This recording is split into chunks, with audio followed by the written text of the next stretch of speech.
my fellow Americans, and the people who brought me to the dance, Delawareans. I see my buddy Senator Tom Carper down there, and I think Senator Coons is there, and I think the governor's around. Is that Ruth Ann? And that former Governor Ruth Ann Minner. Most importantly, my sisters-in-law and my sister Valerie. Anyway. Folks, the people of this nation have spoken. They've delivered us a clear victory, a convincing victory, a victory for we the people. We've won with the most votes ever cast on a presidential ticket in the history of the nation. 74 million.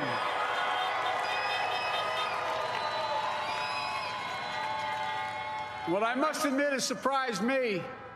Tonight, we're seeing all over this nation, all cities and all parts of the country, indeed across the world, an outpouring of joy, of hope, renewed faith in tomorrow, bring a better day. And I'm humbled by the trust and confidence you've placed in me. I pledge to be a president who seeks not to divide, but unify, who doesn't see red states and blue states, only sees the United States,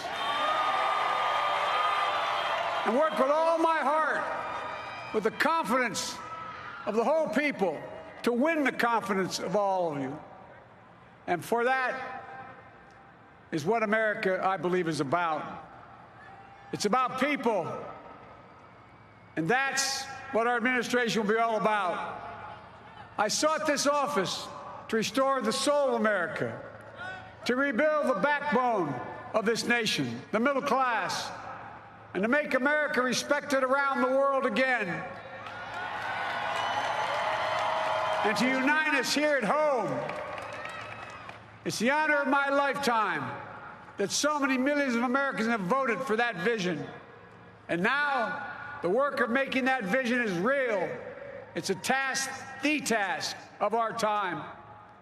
Folks, as I said many times before, I'm Jill's husband. And I would not be here without her love and tireless support of Jill and my son Hunter and Ashley, my daughter, and all our grandchildren and their spouses and all our family. They're my heart. Jill's a mom, a military mom, an educator. And she has dedicated her life to education. But teaching isn't just what she does, it's who she is. For American educators, this is a great day for y'all. You're going to have one of your own in the White House. And Jill's going to make a great First Lady. I'm so proud of her.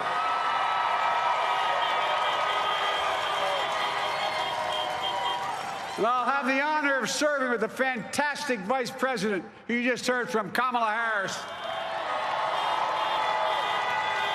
who makes history as the first woman, first black woman, the first woman from South Asian descent, the first daughter of an immigrant ever elected in this country. Don't tell me it's not possible in the United States. It's long overdue. And we're reminded tonight of those who fought so hard for so many years to make this happen. But once again, America's bent the arc of the moral universe more toward justice. Kamala, Doug, like it or not, your family, you become an honorary Biden, there's no way out. All those of you who volunteered and worked the polls in the middle of this pandemic, local elected officials, you deserve a special thanks from the entire nation. And to my campaign team and all the volunteers and all who gave so much of themselves to make this moment possible, I owe you. I owe you. I owe you everything.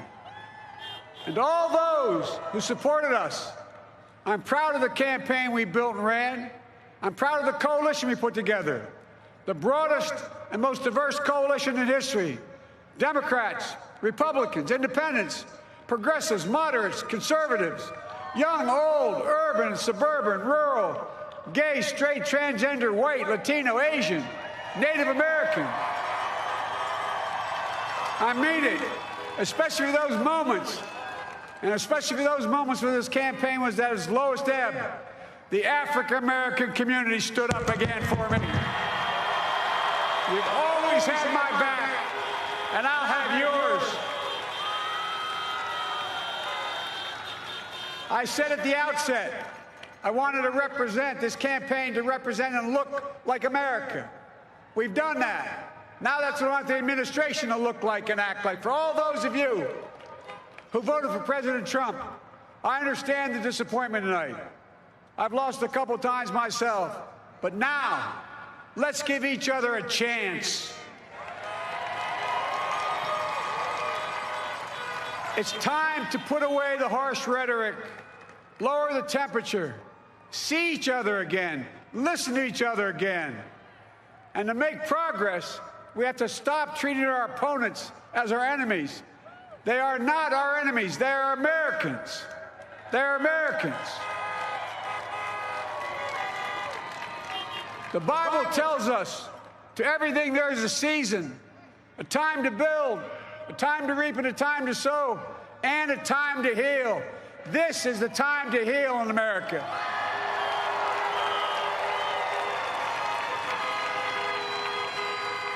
Now this campaign is over. What is the will of the people? What is our mandate? I believe it's this.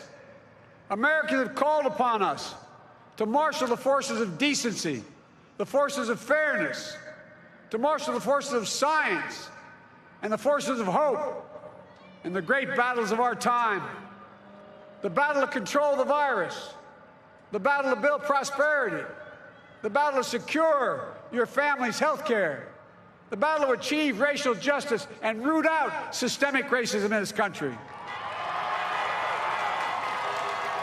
and the battle to save our planet by getting climate under control, the battle to restore decency, defend democracy, and give everybody in this country a fair shot. That's all they're asking for, a fair shot. Folks, our work begins with getting COVID under control. We cannot repair the economy, restore our vitality, or relish life's most precious moments, hugging our grandchildren, our children, our birthdays, weddings, graduations, all the moments that matter most to us until we get it under control. On Monday, I will name a group of leading scientists and experts as transition advisors to help take the Biden-Harris COVID plan and convert it into an action blueprint that will start on January the 20th, 2021. That plan will be built on bedrock science. It will be constructed out of compassion, empathy, and concern. I will spare no effort, none, or any commitment to turn around this pandemic. Folks, I'm a proud Democrat, but I will govern as an American president. I'll work as hard for those who didn't vote for me as those who did. Let this grim era of demonization in America begin to end here and now.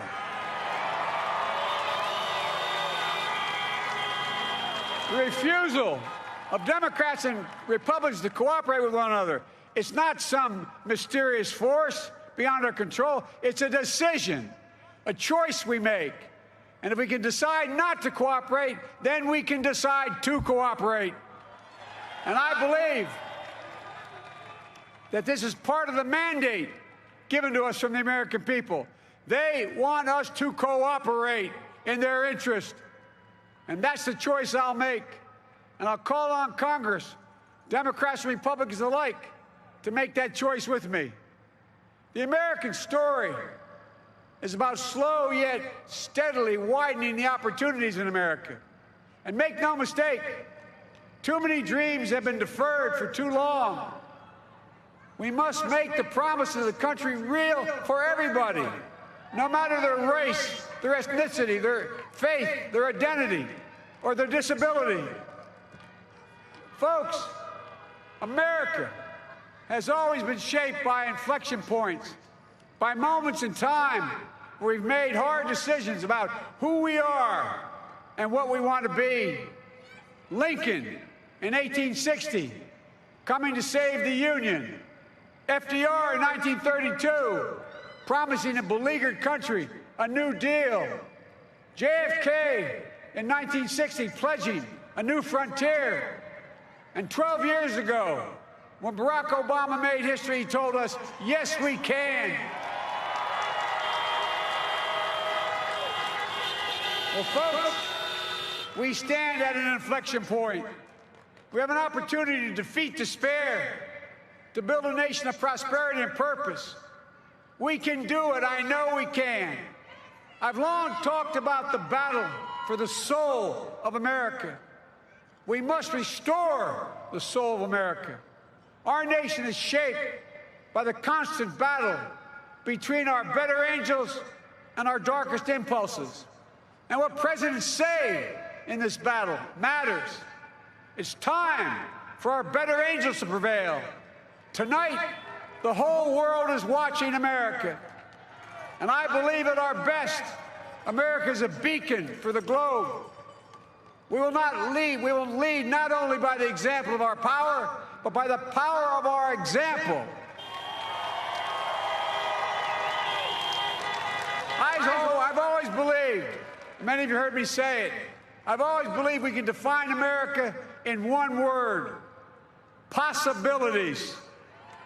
That, in America, everyone should be given an opportunity to go as far as their dreams and God-given ability will take them. You see, I believe in the possibilities of this country.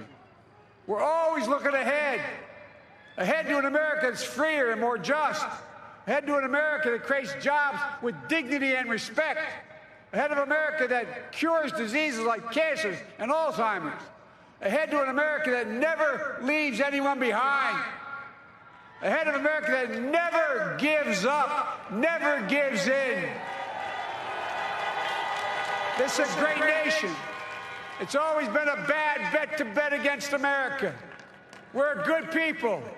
This is the United States of America, and there's never been anything we've been not able to do when we've done it together. Folks, in the last days of the campaign, I began thinking about a hymn that means a lot to me and my family, particularly my deceased son, Bo. It captures the faith that sustains me and which I believe sustains America. And I hope it can provide some comfort and solace to 230,000 Americans who've lost a loved one to this terrible virus this year. My heart goes out to each and every one of you. Hopefully this hymn gives you solace as well.